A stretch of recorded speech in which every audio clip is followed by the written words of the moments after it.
And thanks so much for joining us here on the Town Hall. I'm Kate Welshofer, and something happened today in Buffalo that has never happened before. A corporate-owned Starbucks voted to join a union. The store on Elmwood Avenue in Buffalo was one of the 3 stores involved in the election where the union side definitively won. On Camp Road in Hamburg, the union side lost, though it's challenging on the basis of what it claims were uncounted votes.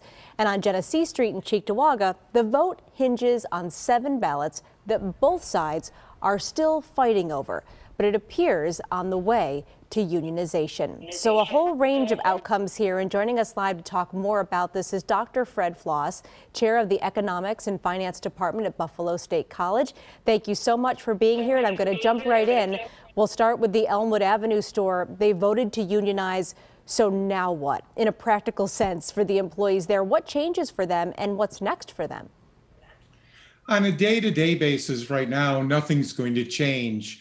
But the big next step for them is to sit down with Starbucks and negotiate a contract.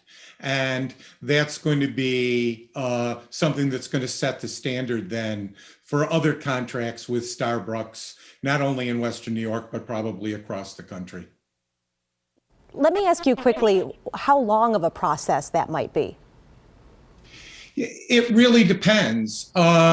Sometimes these contract negotiations take years. Sometimes, as we saw sort of with Spot Coffee that unionized last year, it took a few months. There's no reason for it not to take just a few months, but if Starbucks wants to push the process, it can take a long time.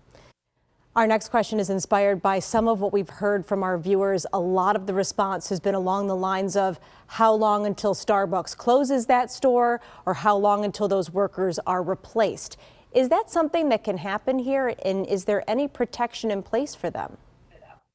Under the National Labor Relations Act, that would be an unfair labor practice. So if it was seen that Starbucks was doing that, then the federal government could step in and fine them and force them to do other remedial actions. So I would suspect that Starbucks is not going to be able to do that successfully.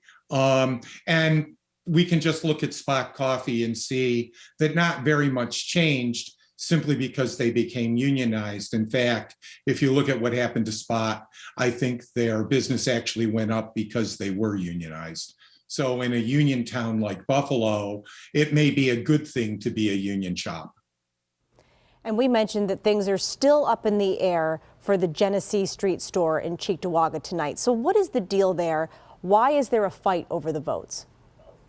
Well, this actually happens all the time. Whenever there are elections, there are always votes that people question, and there's always challenges to these votes. Those will go to the National Labor Relations Board. They will make a ruling on them, and then one way or another, the vote will be certified and the elections will then stand.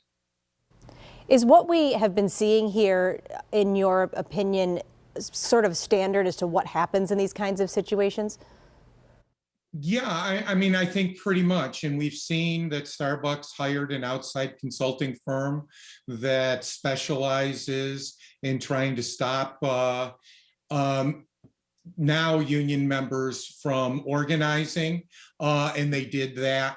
Obviously, there's some fear there that this is going to happen now, not just in Buffalo, but all over New York State and then all over the country. Looking at what happens when these individuals kind of unionize, I'm not so sure that Starbucks wouldn't want a union, because it would help them standardize a number of their procedures, help them with benefits. So in the long run, this may actually help Starbucks, even though they're fighting it right at this point. If we look bigger picture here, what do you think that this says sort of overall about the labor movement, that at least one of these stores was able to succeed today, sort of making history doing so? And what does this mean for other local Starbucks now who are trying to unionize? Well, I think one thing you have to realize is some of the Starbucks that aren't corporately owned are already unionized. So we do see, for example, the Buffalo State college Starbucks actually has a union and has union members there. And we really don't see any difference in service or price or what they're serving when you go from store to store. So I don't think the community is going to see anything very different. But what you are going to see, I think, is some stability. And what's happened, I think, in the service industry in general is that older individuals now, family members, mothers and fathers are now working at Starbucks, and they're looking at taking care of their children. They want stability. They want to know that they're going to be able to have benefits. They want to have standardized hours because they need to take care of their families. And I think part of the pandemic has shown service workers how important that is. So I think this is going to be a trend that you're going to see in the service industry all over the country as people readjust and try to have a better work-life balance. We're glad to be able to go behind the headlines with you tonight. Dr. Fred Floss is chair of the Economics and Finance Department at Buffalo State College. Thanks again for joining us. Thank you.